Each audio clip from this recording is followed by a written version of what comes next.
Numidangdu taibang ngasidi nokfet tawraga lay chak chaba fawba plate noksidli haibaduni mayam sumangai maithong makalambagum panghada haraukre sana matumsu maboka mayagi kagi sofa aduda thabaton tu film du yengli sana matum khudombi thinduna bobo midi bobo katumine aisu bobo katumni asa noklaga hoide he isu asuk nungsibagabu tumthoke sana matum harauna bobo asengbara asana hoine chungsen bisu thabak loisilaga makhoyi manakta changlai sana tumurase ingadinani sana matumna talle mama ai bobo katumge asana ibema aiga tumlani haire aiga oina tumlage chungsen bina ima yagadro yahib yam thibane ima gi khongda amu kawra adi asana yani chungsen bi sana matumda yenglaga sana horen bubok ta kausin bayade chumna tumuko ningai shu tawba yade asada onsinduna ima ningai tawda tawradi horen kawbiro asana hoi sana matum mama da good night haikro sana matumna good night mama chungsen bina good night chungsen bi wahai du hairam laga masu mathak ta karai sana matumdi nungaiba sangsara mada maboka nok tuna film du yeng hauri taibang makhoi gi kada tv yeng duna leirami chungsen bi su changlak tuna thong du sat thinglaga hoi mai haidabi phamung du pham tharai taibang su chungsen bi gi matau du ubada kaino sanadi chungsen bina imaga tum haure ngasidi itomta wai sangna tumani taibang tv du sat muthatlaga chungsen bi gi manakta changlak tuna kayeba chungsen bi mamitu taibang da khangyeng yeng lei taibang latla tauna ai haidi angang du ingni haiba horen amu ima da yetana chungsen bina maboka tumni na lehaure kaujawra sar taibang na yare chungsen bi tapna sargi pangdaba matause ai kayam kuini yeng hankidoino taibang handakti sor sang na hondoklaga chungsen bi aise tasengnamak pangdaba oire thamoi siga wakhal siga yanaraba mikup sida hakjang sina nangi nanak naksinba ngamdre adubu pukning wakhal ani sinadi nangi michangda changlaba male nang tabu uraga nungaiba nangbu uraga nungsiganu yadaba tawraklay punsise takfam masing khangdana leiraklabasu iralna isa pumba yomlabasu thamoise anam kanba oirabasu thamoi sida fauriba ithil sidi nungsiba haiba ithilda oiraba male nungsiba masak khanglakpada thamoi sina kanabu amuk ngairugani nungsi jai nangse thawai dagi su hena pamuje nangse miya mangda aihaki oile khanglafo aigi nungpal anima chungsen bi nang khakta mangaire nungsiba haiba sangsar asidagi hena fajaba hena nungsiba haiba sangsar aduda jatuna asengba nungsibagi masak takninge fajabadagi fajaba nungsibadagi nungsiba itop topa ihen henba mafamduda chungsen bi taibang da yengduna miranga loinana momo noglai taibang changsinduna chungsen bibu matha da chetna konsinduna makokta nungsina nanthaduna ai nangbu thamoi sengna nungsiye chungsen bi nang ai thadoklaga chatki haina di khanganuko chungsen bi taibangi thabakta mamai upsilaga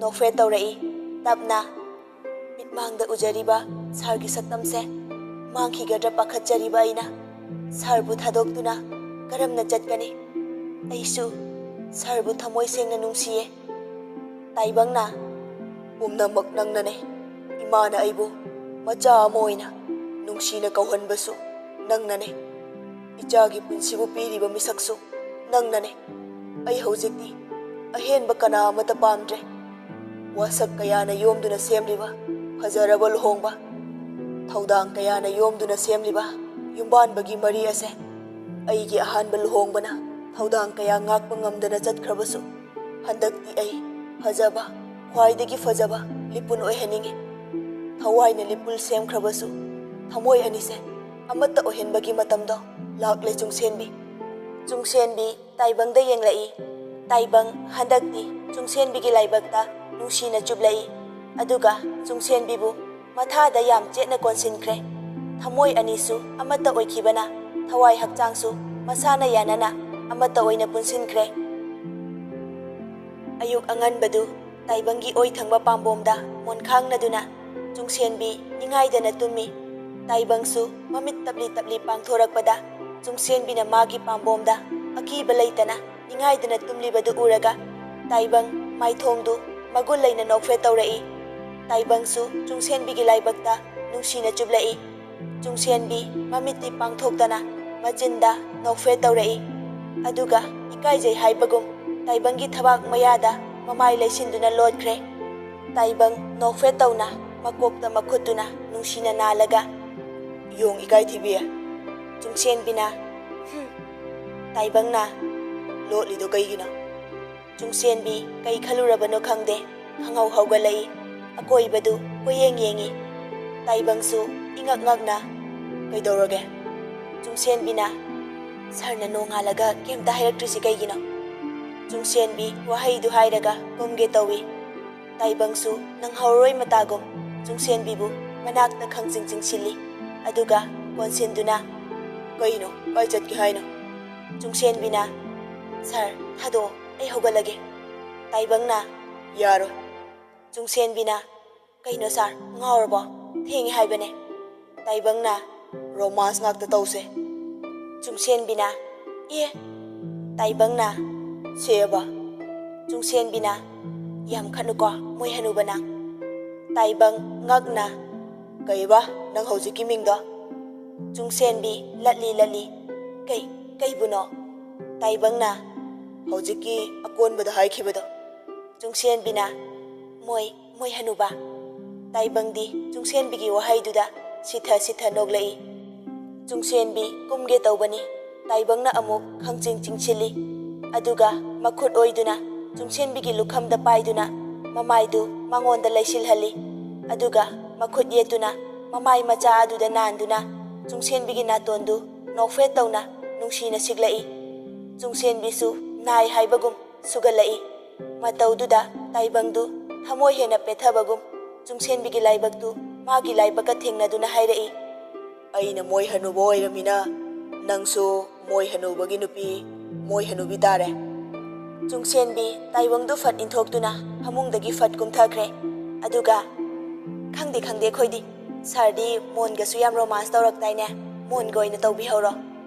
ꯆꯨꯡꯁꯦꯟꯕꯤ ꯋꯥꯍꯩꯗꯨ ꯍꯥꯏꯔꯝꯂꯒ bathroom ꯆꯪꯈ꯭ꯔꯦ꯫ ꯇꯥꯏꯕꯪꯁꯨ ꯆꯨꯡꯁꯦꯟꯕꯤꯅ ꯅꯣꯛꯇꯨꯅ ꯆꯪꯈꯤꯕꯗꯨ ꯌꯦꯡꯂꯒ ꯂꯩꯍꯧꯏ꯫ ꯆꯨꯡꯁꯦꯟꯕꯤ ꯃꯈꯥꯗ ꯀꯨꯝꯊꯔꯛꯄꯗ ꯁꯅꯥꯃꯇꯨꯝꯁꯨ breakfast ꯇꯧꯗꯨꯅ ꯂꯩꯔꯝꯃꯤ꯫ ꯊꯣꯏꯕꯤꯁꯨ ꯂꯥꯛꯇꯨꯅ ꯂꯩꯔꯝꯃꯤ꯫ ꯊꯣꯏꯕꯤ ꯅꯣꯛꯐꯦꯠ ꯇꯧꯅ "ꯏꯕꯦꯝꯃ ꯍꯧꯒꯠꯂꯛꯂꯕ꯭ꯔꯥ?"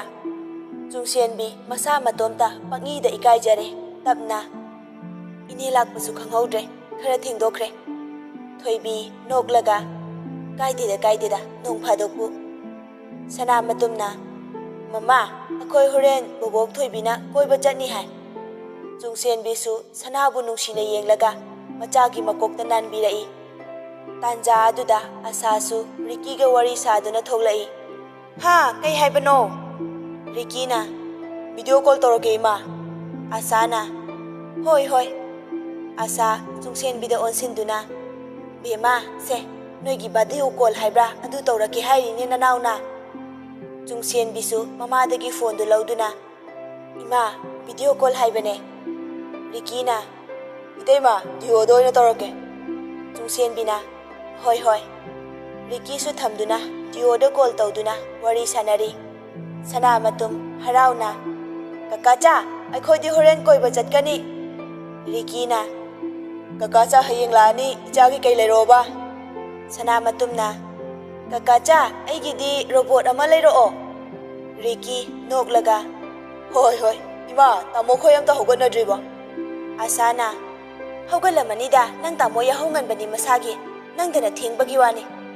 ꯆꯨꯡꯁꯦꯟꯕꯤ ꯃꯅꯦꯡꯒꯤ ꯋꯥꯍꯩꯗꯨꯗ ꯈꯔ ꯈꯖꯤꯛ ꯃꯃꯥꯏ ꯉꯥꯡꯁꯤꯜꯂꯤ꯫ ꯑꯁꯣꯝꯗ ꯇꯥꯏꯕꯪꯅ ꯇꯧꯍꯧꯔꯤꯕ ꯐꯤꯚꯝꯗꯨꯒ ꯈꯜꯂꯨꯕꯗ ꯔꯤꯀꯤꯅ "ꯍꯦꯔꯥ ꯑꯩ ꯌꯥꯍꯧ ꯑꯗꯨꯝ ꯉꯜꯂꯤꯀꯣ."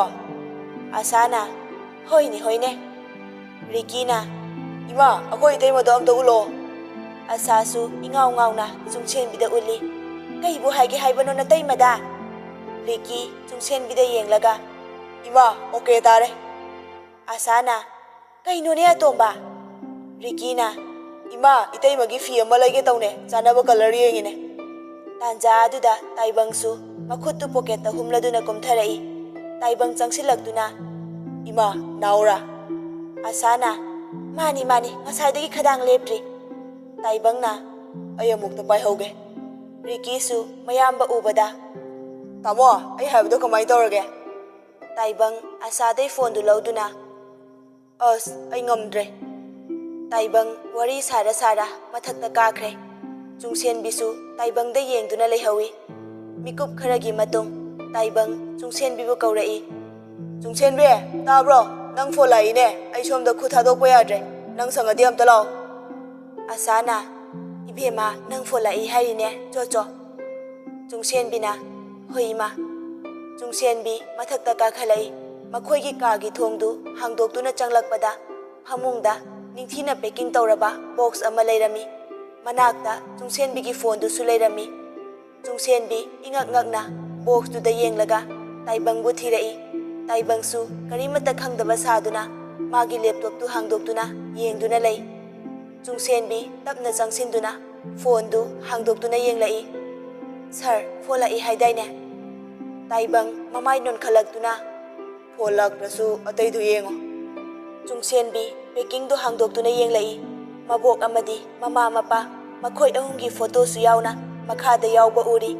Aduga mathaki packing du hangdoktuna yenglubada ure muga suit violet color da mapan coffee machuna hatpa amasu box macha amada yawrami. Chungchenbi photo singdu amamamta paiduna yenglaga pirang ihaurai. Chungchenbi Taibangda khangeng yenglai. Taibangsu tapna Chungchenbigi manak changsilakduna Chungchenbigi mabukta tapna tungdagi konduna lengjumda khadangdu thamduna. Amta pamdraba kapleirde. Chungchenbi kamnok tawna. Pami sir. Taibangna. Sir haiba.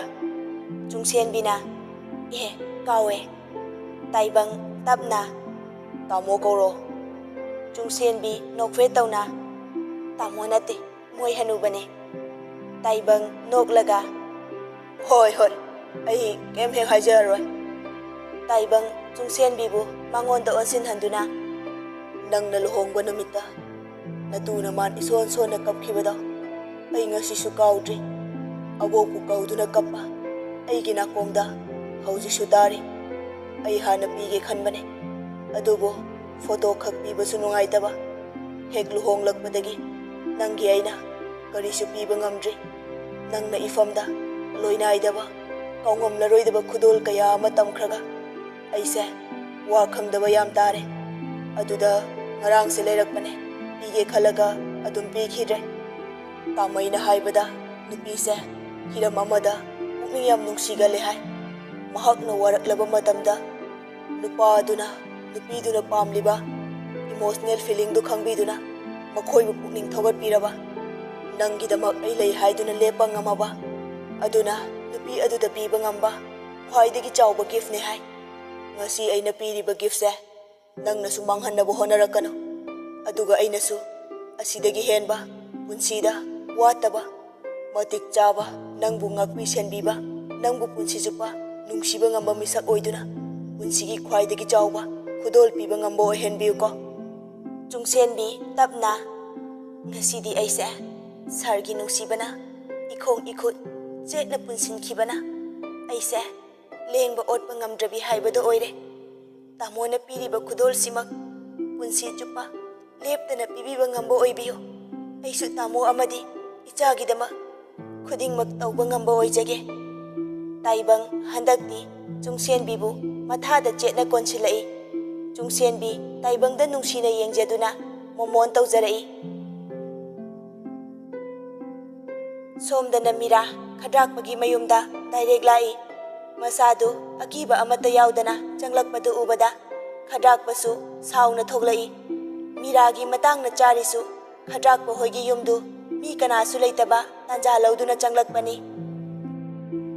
Khadrakpa sauna kumtharaktuna ꯃꯤꯔꯥꯒꯤ ꯃꯅꯥꯛ ꯌꯧꯕꯒ ꯀꯩꯒꯤꯅꯣ ꯍꯥ ꯅꯪ ꯁꯤꯗ ꯂꯥꯛꯂꯤꯕ ꯀꯔꯤꯒꯤꯅꯣ ꯍꯥ ꯅꯪꯒꯤ ꯅꯃꯥꯏꯁꯦ ꯑꯁꯨꯛ ꯌꯥꯝ ꯏꯀꯥꯏ ꯈꯪꯗ꯭ꯔꯤꯁꯤ ꯀꯩꯒꯤꯅꯣ ꯑꯣꯛꯇꯕꯤ ꯃꯤꯔꯥ ꯇꯞꯅ ꯇꯥꯃꯣ ꯋꯥꯔꯤ ꯑꯝꯇ ꯁꯥꯟꯅꯁꯦ ꯈꯗ꯭ꯔꯥꯛꯄ ꯎꯁꯤꯠꯇꯅ ꯑꯣꯛꯇꯕꯤ ꯅꯪꯅ ꯑꯩꯉꯣꯟꯗ ꯀꯩ ꯍꯥꯏꯒꯦ ꯍꯥꯏꯕꯅꯣ ꯃꯤꯔꯥ ꯊꯋꯥꯏ ꯆꯥꯛꯅ ꯁꯥꯎꯅꯤꯡꯕ ꯍꯥꯏꯕꯗꯨ ꯌꯧꯔꯦ ꯑꯗꯨꯕꯨ ꯇꯞꯅ ꯑꯩ ꯇꯥꯃꯣꯒ ꯀꯥꯏꯅꯕ ꯉꯝꯂꯣꯏ ꯈꯗ꯭ꯔꯥꯛꯄ ꯃꯃꯥꯏ ꯂꯩꯊꯣꯔꯛꯇꯨꯅ ꯁꯥꯎꯅ ꯅꯪꯒꯨꯝꯕꯤ ꯃꯊꯣꯡ ꯃꯔꯝ ꯈꯪꯗꯕ ꯅꯨꯄꯤꯕꯨ ꯑꯩꯅ ꯀꯔꯝꯅ ꯌꯨꯝꯁꯤꯗ ꯄꯨꯁꯤꯟꯒꯅꯤ ꯅꯪꯗꯤ ꯑꯩꯒꯤ ꯈꯨꯠꯂꯥꯏꯅꯤ ꯈꯨꯠꯂꯥꯏꯗꯤ ꯈꯗ꯭ꯔꯥꯛꯄꯅ ꯋꯥ ꯍꯥꯏꯕ ꯂꯣꯏꯗ꯭ꯔꯤꯉꯩ ꯇꯨꯡꯗꯒꯤ ꯃꯤꯔꯥꯅ ꯈꯗ꯭ꯔꯥꯛꯄꯒꯤ ꯄꯨꯛꯆꯦꯞꯇ ꯊꯥꯡꯅ ꯊꯤꯜꯂꯛꯏ ꯈꯗ꯭ꯔꯥꯛꯄꯁꯨ ꯁꯥꯎꯅ ꯃꯃꯥꯏ ꯂꯩꯊꯣꯔꯛꯇꯨꯅ ꯃꯤꯔꯥꯒꯤ ꯃꯈꯧꯔꯤꯗ ꯃꯈꯨꯠꯅ ꯃꯦꯜꯂꯛꯏ ꯃꯤꯔꯥꯁꯨ ꯍꯟꯕ ꯂꯩꯇꯦ ꯊꯥꯡꯅ ꯍꯦꯟꯅ ꯀꯟꯅ ꯑꯃꯨꯛ ꯊꯤꯟꯖꯤꯜꯂꯛꯏ ꯍꯟꯗꯛꯇꯤ ꯈꯗ꯭ꯔꯥꯛꯄ ꯆꯩꯅꯥ ꯈꯥꯡꯕꯗ ꯃꯤꯔꯥꯒꯤ ꯃꯉꯛꯁꯝꯗ ꯄꯥꯏꯔꯝꯕ ꯃꯈꯨꯠꯇꯨ ꯊꯥꯗꯣꯛꯇꯨꯅ ꯉꯝꯗꯅ ꯂꯩꯃꯥꯏꯗ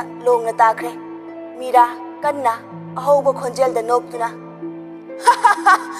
ꯈꯪꯂꯕ ꯃꯤꯐꯠꯇ ꯁꯤꯔꯦ ꯃꯤꯐꯠꯇ ꯑꯩꯅ ꯍꯥꯠꯂꯦ ꯃꯤꯔꯥ ꯃꯇꯤꯟꯗꯨ ꯑꯃꯨꯛ ꯈꯗ꯭ꯔꯥꯛꯄꯒꯤ ꯃꯃꯥꯏꯗ ꯁꯤꯠꯂꯤ ꯑꯗꯨꯒ ꯄꯦꯟꯗꯕ ꯑꯃꯒ ꯂꯣꯏꯅꯅ ꯊꯋꯥꯏ ꯆꯥꯛꯅ ꯍꯥꯏꯔꯛꯏ ꯅꯪꯕꯨ ꯍꯥꯠꯄꯗꯤ ꯄꯥꯞ ꯂꯤꯁꯤꯡ ꯂꯩꯔꯕꯁꯨ ꯆꯤꯡꯅꯗꯦ ꯐꯠꯇ꯭ꯔꯕ ꯅꯪꯕꯨ ꯑꯩꯒꯤ ꯏꯈꯨꯠꯁꯤꯗ ꯂꯣꯏꯌꯨ ꯇꯝꯂꯝꯂꯤꯕ ꯑꯁꯤꯁꯨ ꯉꯛꯇ꯭ꯔꯥ ꯅꯪꯅ ꯅꯨꯄꯤ ꯀꯌꯥꯒꯤ ꯄꯨꯟꯁꯤꯕꯨ ꯂꯥꯏꯅ ꯁꯥꯟꯅꯔꯤ ꯅꯪꯒꯤ ꯐꯠꯇ꯭ꯔꯕ ꯁꯥꯖꯠꯇꯨꯅ ꯉꯁꯤꯗꯤ ꯅꯪꯅ ꯊꯥꯛꯄ ꯂꯥꯡꯗ ꯅꯪ ꯅꯁꯥ ꯑꯗꯨꯝ ꯊꯨꯖꯕꯅꯤ ꯑꯩꯒꯤ ꯄꯨꯟꯁꯤꯕꯨꯁꯨ ꯅꯪꯅ ꯀꯔꯤꯁꯨ ꯑꯣꯏꯅ ꯎꯈꯤꯗꯦ ꯑꯩꯕꯨ ꯅꯪꯅ ꯂꯥꯏꯅ ꯁꯥꯟꯅꯕꯤꯈꯤ ꯏꯄꯨꯔꯣꯏꯕ ꯐꯥꯎꯕꯅ ꯅꯨꯡꯁꯤꯕ ꯉꯝꯍꯟꯈꯤꯗꯦ ꯑꯗꯨꯒꯤꯁꯨ ꯃꯊꯛꯇ ꯏꯆꯥ ꯐꯥꯎꯕ ꯑꯔꯣꯏꯕ ꯃꯤꯀꯨꯞꯇ ꯅꯪꯒꯤꯗꯃꯛ ꯈꯟꯗꯨꯅ ꯂꯥꯛꯈꯤꯕꯅꯤ ꯑꯗꯨꯅ ꯅꯪꯅ ꯍꯧꯖꯤꯛꯅ ꯑꯩꯕꯨ ꯂꯥꯏꯅ ꯁꯥꯟꯅꯕ ꯅꯪꯒꯤ ꯑꯩꯒꯤ ꯏꯆꯥꯕꯨꯁꯨ ꯅꯪꯅ ꯑꯩꯕꯨ ꯗ꯭ꯔꯒ ꯁꯤꯖꯤꯟꯅꯗꯨꯅ ꯏꯆꯥ ꯑꯗꯨꯕꯨꯁꯨ ꯀꯥꯏꯍꯟꯈꯤꯕꯅꯤ ꯑꯩ ꯅꯪꯕꯨꯗꯤ ꯂꯦꯝꯅ ꯊꯥꯔꯣꯏ ꯃꯤꯔꯥ ꯄꯦꯟꯗꯕ ꯁꯥꯎꯅꯤꯡꯕꯅ ꯍꯦꯟꯈꯤꯕꯅ ꯇꯥꯗꯨꯅ ꯂꯩꯔꯤꯕ ꯈꯗ꯭ꯔꯥꯛꯄꯒꯤ ꯄꯨꯛꯆꯦꯞꯇ ꯌꯨꯡꯂꯤꯕ ꯊꯥꯡꯗꯨ ꯁꯠꯇꯨꯅ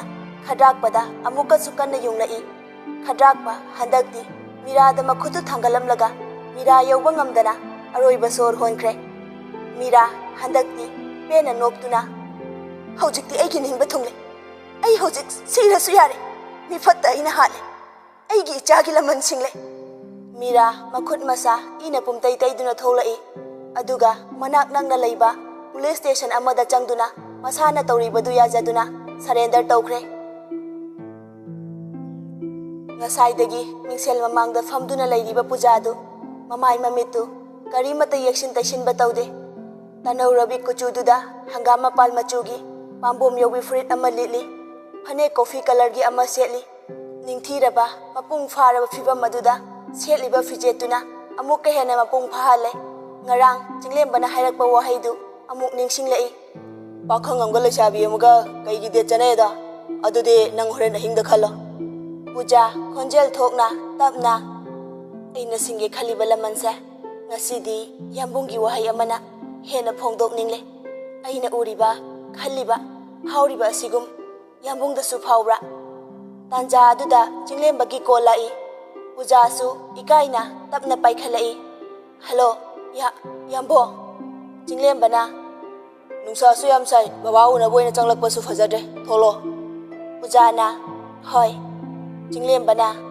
ꯀꯦꯔꯒ ꯂꯥꯛꯄ ꯌꯥꯔꯣꯏ ꯅꯨꯄꯤꯗꯤ ꯀꯦꯔꯒ ꯐꯖꯩ ꯑꯗꯨꯏꯁꯨ ꯐꯖꯕ ꯃꯥꯏꯊꯣꯡꯗ ꯉꯥꯎꯕ ꯃꯤꯁꯛ ꯅꯠꯇꯦ ꯑꯩ ꯀꯦꯗꯅ ꯊꯣꯛꯂꯣ ꯄꯨꯖꯥꯅꯒ ꯋꯥ ꯍꯥꯏꯕ ꯅꯪꯗꯦ ꯆꯤꯡꯂꯦꯝꯕ ꯀꯣꯜꯗꯨ ꯀꯛꯈ꯭ꯔꯦ ꯄꯨꯖꯥꯒꯤ ꯃꯄꯥ ꯅꯣꯡꯂꯦꯟꯁꯨ ꯁꯨꯃꯥꯡꯗ ꯄꯌꯥ ꯁꯤꯔꯤ ꯄꯨꯖꯥ ꯊꯣꯛꯂꯛꯄꯗ ꯃꯄꯥꯅ ꯇꯧꯔꯤꯗꯨ ꯎꯔꯒ ꯑꯁ ꯕꯕꯥ ꯀꯩꯅꯣ ꯏꯔꯦꯟꯅ ꯄꯣꯊꯥꯔꯒ ꯂꯩꯌꯨ ꯌꯥꯗ꯭ꯔꯣ ꯅꯣꯡꯂꯦꯟꯅ ꯂꯥꯏꯍꯧ ꯈꯔ ꯍꯧꯕꯕꯨ ꯑꯅꯥꯕ ꯑꯣꯏꯅ ꯇꯧꯏꯗ ꯅꯣꯏꯁꯤꯗꯤ ꯀꯗꯥꯏ ꯆꯠꯇꯣꯏꯕ ꯅꯪꯅ ꯄꯨꯖꯥꯅ ꯂꯥꯏꯍꯧ ꯈꯤꯇꯪ ꯍꯧꯔꯁꯨ ꯈꯤꯇꯪꯗ ꯍꯣꯁꯄꯤꯇꯥꯜ ꯃꯔꯣꯜ ꯑꯅꯤꯅꯦ ꯕꯕꯥꯅ ꯌꯧꯔꯤꯗꯣ ꯅꯣꯡꯂꯦꯟꯅ ꯏꯄꯥ ꯀꯩꯁꯨ ꯇꯧꯗ꯭ꯔꯦꯅꯦ ꯄꯨꯖꯥ ꯅꯠꯇꯦ ꯅꯪꯕꯨ ꯅꯨꯡꯁꯥ ꯃꯔꯛꯁꯤꯗ ꯅꯐꯤꯒ ꯌꯥꯝ ꯅꯥꯜꯂꯤꯗꯨꯕꯨ ꯀꯗꯥꯏ ꯆꯠꯀꯦ ꯍꯥꯏꯕꯅꯣ ꯄꯨꯖꯥꯅ ꯕꯕꯥ ꯑꯩ ꯑꯁꯥꯏ ꯐꯥꯎ ꯁꯨꯝ ꯅꯣꯡꯂꯦꯟ ꯅꯣꯛꯐꯦꯠ ꯇꯧꯅ ꯏꯄꯥꯁꯨ ꯈꯪꯉꯤꯗ ꯆꯤꯡꯂꯦꯝꯕꯗꯣ ꯅꯨꯡꯁꯥ ꯃꯔꯛꯁꯤꯗ ꯋꯥꯔꯝꯂꯅꯤ ꯆꯣ ꯀꯨꯏꯅ ꯉꯥꯏꯍꯟꯒꯅꯨ ꯄꯨꯖꯥ ꯏꯀꯥꯏꯅ ꯑꯁ ꯕꯕꯥ ꯁꯤꯃ ꯄꯨꯖꯥ ꯏꯀꯥꯏꯅ ꯊꯣꯛꯂꯛꯏ ꯎꯔꯦ I-20ꯒꯤ ꯃꯅꯥꯛꯇ ꯉꯥꯗꯨꯅ ꯂꯦꯞꯂꯤꯕ ꯆꯤꯡꯂꯦꯝꯕꯗꯨ ꯁꯦꯠꯇꯣꯔꯛꯄꯗ ꯆꯤꯡꯂꯦꯝꯕ ꯅꯨꯄꯥ ꯑꯃ ꯑꯣꯏꯕꯗ ꯃꯍꯥꯛꯁꯨ ꯀꯔꯤꯁꯨ ꯋꯥꯠꯇꯦ ꯅꯍꯥꯟ ꯃꯈꯩ ꯌꯨꯗ ꯉꯥꯎꯗꯨꯅ ꯂꯩꯕꯅ ꯐꯅ ꯅꯥꯟꯅ ꯎꯈꯤꯗꯕꯅꯤ ꯑꯗꯨꯕꯨ ꯉꯁꯤꯗꯤ ꯆꯤꯡꯂꯦꯝꯕꯒꯤ ꯐꯖꯕ ꯑꯗꯨ ꯎꯕꯗ ꯄꯨꯖꯥ ꯉꯥꯛ ꯂꯦꯞꯇꯨꯅ ꯌꯦꯡꯗꯨꯅ ꯂꯩ Chinglembassu gari kakhatuna start tawduna Pujagi manakta gari thausilai. Chinglembana kaino adumuna yengliduba lo Pujana nungsa saido gari manungda oina leiramu yadro yambo. Chinglembana aina kebase yam utningbado. Puja tapna yambo nahangesu sumaina adum layu yadro. Chinglembana yugi namthiba manamda faw ngaudana leiraga aina muk sumain ketharadi nangdi tunginaroidro.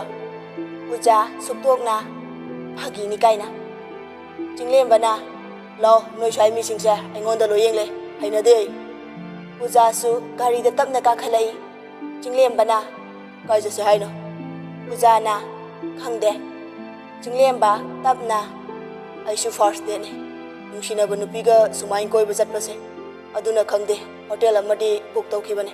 Aduda chalase ko. Puja na hotel da haiba. Chinglemba gari du pukning changna thauduna hoi haina hotel du yaure. Chinglemba gari du park ningthina toramlaga Puja ga makhoi ani su changlai. Puja su masadu ihai hainadrabani. Manung yobaga makhoi ani wa amata hainade. Thariba sofa duda Puja tapna famthai. Chinglembana Puja gi mangda thariba sofa duda famtharai. Chinglemba gi mityengsu Puja da tarai.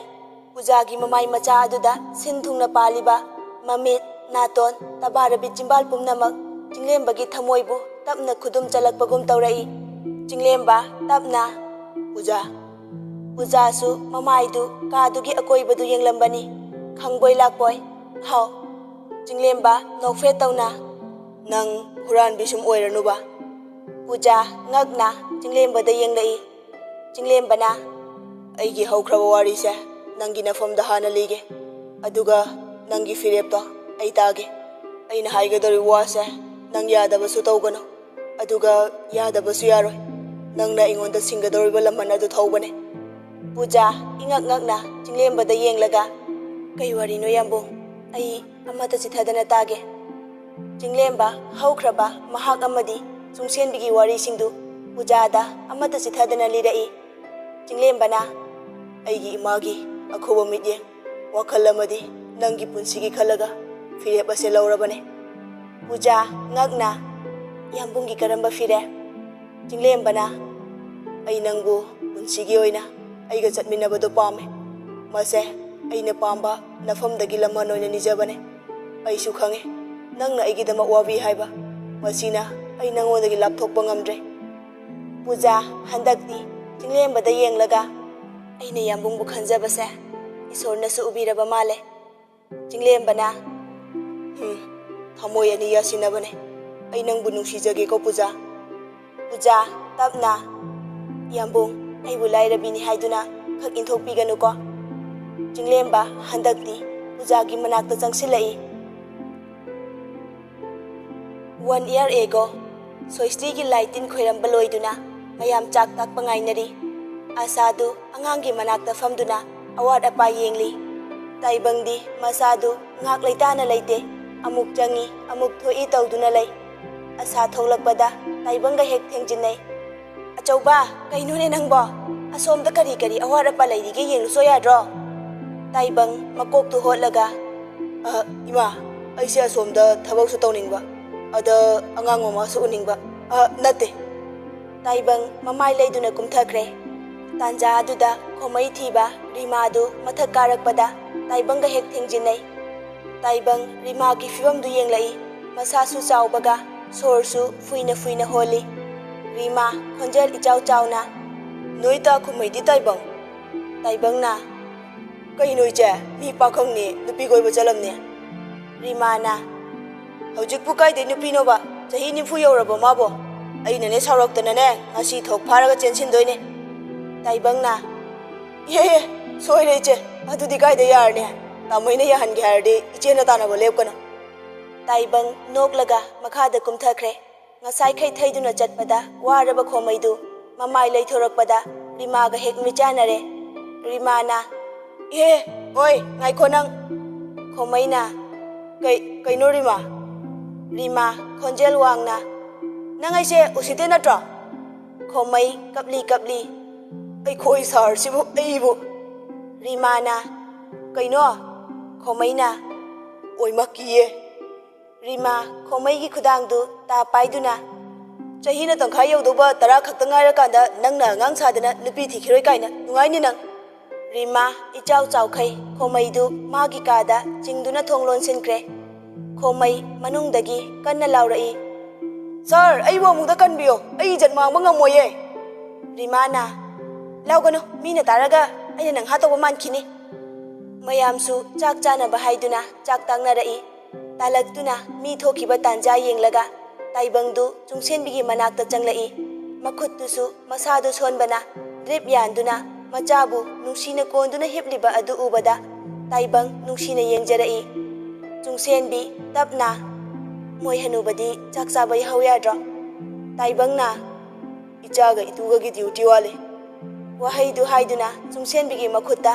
ꯇꯞꯅ ꯅꯥꯟꯕꯤꯔꯛꯏ ꯆꯨꯡꯁꯦꯟꯕꯤꯁꯨ ꯇꯥꯏꯕꯪꯗ ꯌꯦꯡꯂꯒ ꯇꯞꯅ ꯆꯥꯛ ꯍꯥꯟꯅ ꯆꯥꯊꯣꯛꯄꯤꯔꯣ ꯃꯣꯏ ꯍꯅꯨꯕ ꯇꯥꯏꯕꯪ ꯆꯨꯡꯁꯦꯟꯕꯤꯗ ꯌꯦꯡꯂꯒ ꯇꯞꯅ ꯕꯥꯆꯧꯗꯣ ꯑꯩꯅ ꯍꯥꯏꯕ ꯆꯠꯄꯅꯦ ꯃꯁꯥ ꯌꯥꯝ ꯁꯣꯟꯖꯤꯜꯍꯧꯋꯦ ꯑꯩꯁꯨ ꯋꯥꯐꯝꯁꯦ ꯅꯐꯝꯗ ꯍꯥꯏꯗꯕꯅꯦ ꯅꯪꯕꯨ ꯁꯔꯄ꯭ꯔꯥꯏꯖ ꯄꯤꯒꯦ ꯈꯟꯅ ꯑꯗꯨꯕꯨ ꯎꯄꯥꯏ ꯂꯩꯇ꯭ꯔꯦ ꯃꯥꯆꯧꯕꯤꯁꯨ ꯌꯥꯝ ꯁꯣꯟꯖꯤꯜꯍꯧꯔꯦ ꯅꯨꯡꯁꯤꯗꯤ ꯑꯩꯅ ꯑꯩꯈꯣꯏ ꯍꯣꯁꯄꯤꯇꯥꯜꯗ ꯑꯦꯇꯦꯟꯗꯦꯟ ꯑꯣꯏꯅ ꯊꯕꯛ ꯇꯧꯅꯅꯕ ꯁꯤꯟꯕꯤꯔꯝꯂꯕꯅꯦ ꯆꯨꯡꯁꯦꯟꯕꯤ ꯇꯞꯅ ꯃꯣꯏꯅ ꯑꯩꯕꯨ ꯍꯧꯖꯤꯛꯁꯨ ꯋꯥꯔꯧꯍꯧꯕ꯭ꯔꯥ ꯁꯥꯔ ꯇꯥꯏꯕꯪꯅ ꯋꯥꯔꯧꯍꯧ ꯑꯩꯒꯤ ꯊꯋꯥꯏꯒꯤ ꯆꯥꯅꯕꯤꯕꯨꯗꯤ ꯅꯨꯡꯁꯤꯅ ꯁꯣꯟꯅꯍꯧꯋꯦ ꯆꯨꯡꯁꯦꯟꯕꯤ ꯏꯔꯥꯡꯂꯛꯇ ꯃꯃꯣꯟ ꯅꯣꯛꯂꯛꯏ ꯇꯥꯏꯕꯪꯅ ꯀꯞꯂꯛꯀꯅꯨ ꯑꯩ ꯌꯦꯡꯕ ꯉꯝꯗꯦ ꯇꯥꯟꯖꯥ ꯑꯗꯨꯗ ꯂꯤꯡꯖꯦꯟꯁꯨ ꯀꯞꯂꯛꯏ ꯆꯨꯡꯁꯦꯟꯕꯤꯅ ꯃꯣꯏ ꯍꯅꯨꯕꯅ ꯂꯥꯡꯃꯟꯕꯩ ꯑꯉꯥꯡꯒ ꯂꯣꯏ ꯀꯞꯄꯦ ꯇꯥꯏꯕꯪ ꯆꯪꯁꯤꯜꯂꯛꯇꯨꯅ ꯃꯆꯥꯗ ꯅꯨꯡꯁꯤꯅ ꯌꯦꯡꯂꯒ ꯃꯃꯥꯏꯁꯦ ꯑꯩꯈꯣꯏ ꯁꯅꯥꯒ ꯌꯥꯝ ꯃꯥꯟꯅꯩꯅꯦꯀꯣ ꯆꯨꯡꯁꯦꯟꯕꯤ ꯆꯨꯡꯁꯦꯟꯕꯤꯅ ꯁꯥꯔ ꯆꯪꯕ ꯐꯠꯇꯦ ꯍꯥꯏꯕꯗꯣ ꯇꯥꯏꯕꯪꯅ ꯀꯩꯝ ꯇꯧꯔꯣꯏ ꯏꯆꯥꯁꯦ ꯃꯄꯥꯅ ꯌꯦꯡꯂꯨꯕꯗꯩ ꯀꯞꯄ ꯐꯈ꯭ꯔꯦ ꯄꯄꯥꯒꯤ ꯏꯆꯥ ꯊꯣꯏꯕꯤ ꯏꯆꯥꯗꯤ ꯂꯤꯡꯖꯦꯟ ꯊꯣꯏꯕꯤꯅꯦ ꯅꯪ ꯃꯃꯥ ꯂꯧꯗꯨꯅ ꯅꯪꯁꯨ ꯑꯈꯥꯡ ꯀꯟꯕꯤ ꯑꯣꯏꯌꯨꯀꯣ ꯆꯨꯡꯁꯦꯟꯕꯤ ꯅꯣꯛꯐꯦꯠ ꯇꯧꯅ ꯁꯥꯔ ꯑꯗꯨꯝ ꯁꯦꯟꯅꯍꯜꯂꯅꯤ ꯑꯩꯗꯤ ꯌꯥꯎꯕꯤꯔꯣꯏ ꯇꯥꯏꯕꯪ ꯆꯨꯡꯁꯦꯟꯕꯤꯒꯤ ꯅꯥꯇꯣꯟꯗ ꯁꯤꯛꯂꯒ ꯑꯁꯨꯛ ꯅꯨꯡꯁꯤꯕꯤ ꯅꯪꯒꯤ ꯑꯣꯔꯗꯔꯕꯨ ꯏꯟꯗ ꯌꯥꯕ꯭ꯔꯣ ꯅꯨꯄꯤꯅ ꯍꯥꯏꯕ ꯏꯜꯂꯗꯤ ꯅꯨꯄꯥꯁꯦ ꯅꯨꯡꯉꯥꯏ ꯍꯥꯏꯌꯦ ꯑꯗꯨꯅ ꯑꯩꯁꯨ ꯑꯩꯈꯣꯏ ꯅꯨꯡꯁꯤꯕꯤꯅ ꯍꯥꯏꯕ ꯏꯟꯊꯣꯛꯂꯒ ꯂꯣꯏꯔꯦꯗꯅ ꯆꯨꯡꯁꯦꯟꯕꯤ ꯇꯞꯅ ꯁꯥꯔꯒ ꯑꯩꯒꯁꯦ ꯊꯋꯥꯏꯗꯨ ꯈꯣꯡꯂꯣꯏ ꯈꯛ ꯅꯠꯇꯦ ꯄꯨꯟꯁꯤ ꯈꯣꯡꯂꯣꯏꯁꯨꯅꯦ ꯇꯥꯏꯕꯪꯅ ꯃꯥꯅꯦ ꯅꯪꯗꯤ ꯑꯩꯒꯤ ꯄꯨꯟꯁꯤ ꯈꯣꯡꯂꯣꯏ ꯈꯛ ꯅꯠꯇꯦ ꯑꯩꯒꯤ ꯊꯋꯥꯏꯒꯤ ꯆꯥꯅꯕꯤꯅꯦ ꯈꯨꯗꯤꯡꯃꯛ ꯈꯪꯂꯤꯕ ꯑꯩꯒꯤ ꯑꯄꯥꯝ ꯄꯥꯝꯗ ꯂꯣꯏꯅ ꯎꯕꯤꯔꯤꯕ ꯑꯩꯕꯨ ꯄꯨꯟꯁꯤ ꯆꯨꯞꯄ ꯅꯨꯡꯁꯤꯕ ꯉꯝꯂꯤꯕ ꯑꯩꯒꯤ ꯊꯋꯥꯏꯒꯤ ꯆꯥꯅꯕꯤ ꯅꯨꯡꯁꯤꯕꯗꯒꯤꯁꯨ ꯅꯨꯡꯁꯤꯕꯤ ꯏꯊꯣꯏ ꯊꯣꯏꯕꯤ इहेन हेन बीने नंगदी चुंगसेन बी नौफेट तौना मोय हनुबा अरिकपा तांजा अदुदा सना मतुमसु कपलगा चंगलई मयामबना कपलकपा अदुदा लिंगजेनसु कपलई ताइबंगा चुंगसेन बीगसु थेंबम खंगदना अमना अमदा येंगनदुना लैख्रे मतंग असिदा थवाईगी चानबी हाइरिबा वारी असि लोइसिनजरे वारी असिबु हौबदगी लोइबा फाउ ताबिरिबसिंगबु थागतपा फोंदोकजरी वारी असी पाथोकचबा मतमदा सोइखिबा लानखिबा यावरबसु ngakpigani mayamgidama mathang amu anauba wari ama amu uduna lakjage ngaibiramo